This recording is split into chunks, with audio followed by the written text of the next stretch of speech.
Everyone, कैसे हैं आप सब। तो आज का हमारा टॉपिक है डेली यूज़ के सेंटेंसेस और इंग्लिश के वर्ड्स। आइए जानते हैं। फर्स्ट है मर्सी, क्लेमेंसी। दया, दया भावना, mercy, clemency. Nature's favour is on you, प्रकृति की आप पर कृपा है। Nature's favour is on you. इस सेंटेंस को हम मर्सी लगाकर भी बोल सकते हैं क्योंकि मर्सी दया होती है और क्लेमेंसी भी।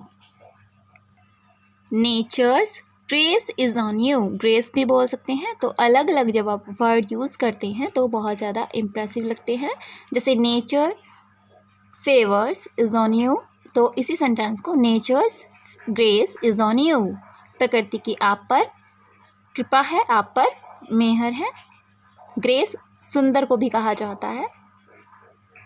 हम बहुत बार कपड़े के बारे में ऐसा बोलते हैं, कोई कपड़ा वगैरह ख़रीदने के लिए मार्केट जाते हैं तो तब बोलते हैं इस कपड़े की बहुत ज़्यादा ग्रेस है, ग्रेसफुल है। तो ग्रेस सुंदर को भी कहा जाता है। Nature has mercy on you, ये भी बोल सकते हैं प्रकृति की आप पर मेहर है, दया है आप पर मेहर है, आप पर कृपा बनी हुई है। Nature has mercy on you. Hindi में हम बोलते हैं कोमल, नज़ाकत। नज़ाकत ये थोड़ा उर्दू का वर्ड जो है आ गया है। नज़ाकत का मीनिंग भी सेम होता है। कोमल वो जो बहुत ज़्यादा सॉफ्ट, बहुत ज़्यादा नर्म होता है, बहुत ज़्यादा कोमल हृदय वाला होता है। या जैसे फूल होते हैं बहुत ही नाजुक होते हैं, जैसे गुलाब का फूल ले लीजिए। फूल तो सभी जो है कोमल होते हैं, बहुत ही सॉफ्ट, बहुत ही प्यारे होते हैं और सुंदर भी होते हैं।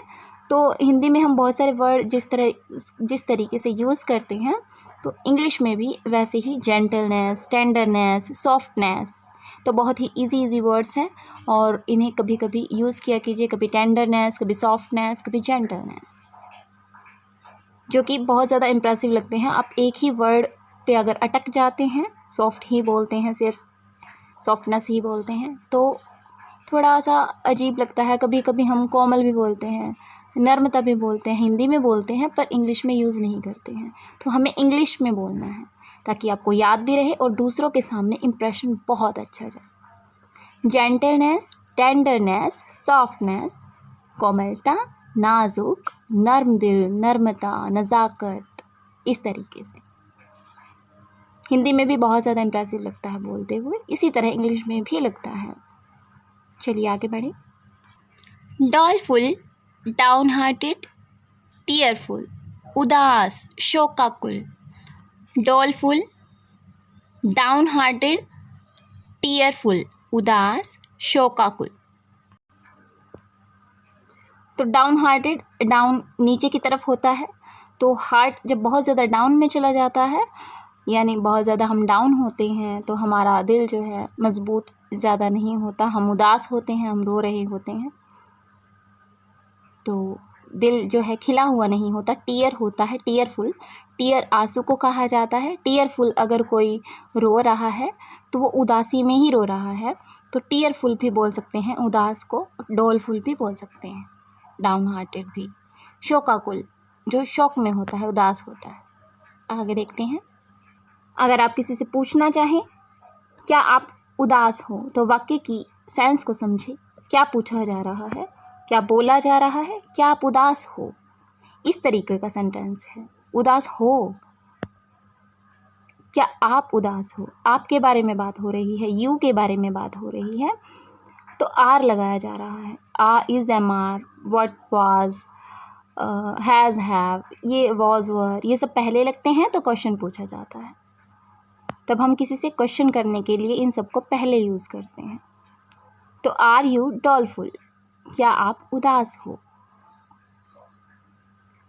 ना ही ये फ्यूचर का टेंस है, सिर्फ अभी की बात है और अभी हम बातचीत कर रहे हैं और बातचीत करते वक्त मैं आपसे पूछ रही हूँ आर यू डॉलफुल, तो मैंने क्या लगाया, आर का यूज़ किया, क्योंकि मैं अभी आपको सामने देख रही हूँ इसीलिए पूछ रही हूँ आर यू डॉलफुल।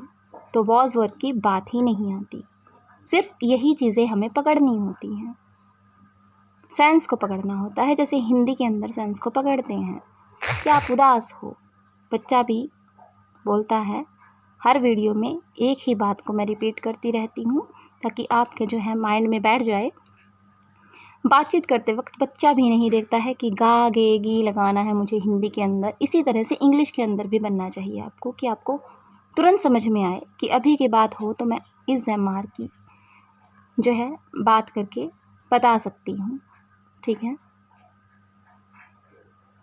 मैं एक डॉक्टर हूँ, अभी की बात बता रही हूँ, अभी हम बातचीत कर रहे हैं तो इस एमआर लगा रहे हैं। अपने बारे में कुछ बता रहे हैं, पहले था, थी, नहीं, अभी हूँ, अभी भी हूँ मैं डॉक्टर, अभी भी हूँ मैं टीचर, अभी भी हूँ मैं scientist. I am a doctor, I am a scientist, I am a कुछ भी।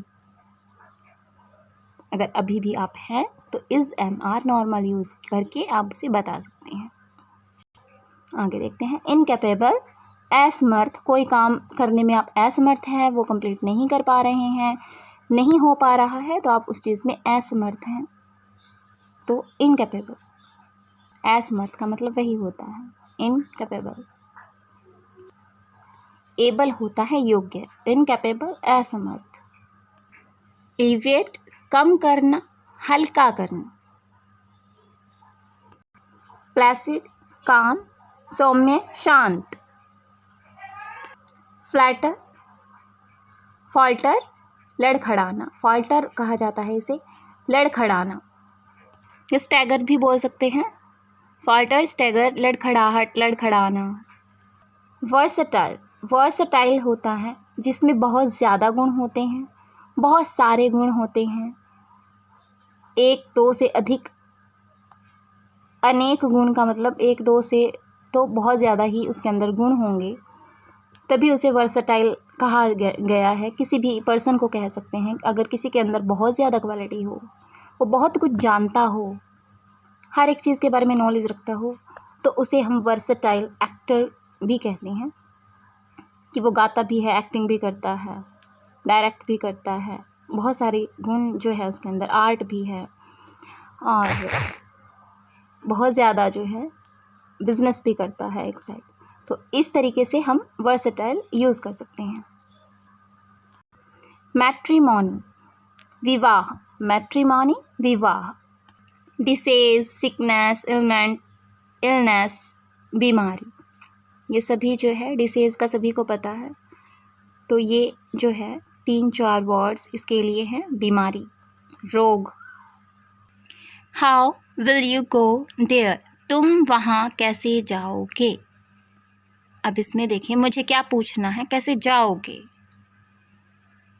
जाओगे, कैसे जाओगे। हाउ, कैसे। विल यू गो देयर, वहाँ कैसे जाओगे, तुम वहाँ कैसे जाओगे। How will you go there. Yapping होता है बक बक, यापिंग, बक बक। तो ये थे हमारे सेंटेंसेस डेली यूज़ के, और नेक्स्ट वीडियो में फिर मिलते हैं। और वीडियो को शेयर कीजिए, लाइक कीजिए, कमेंट कीजिए और बेल आइकन को क्लिक करना मत भूलिए। Love you all.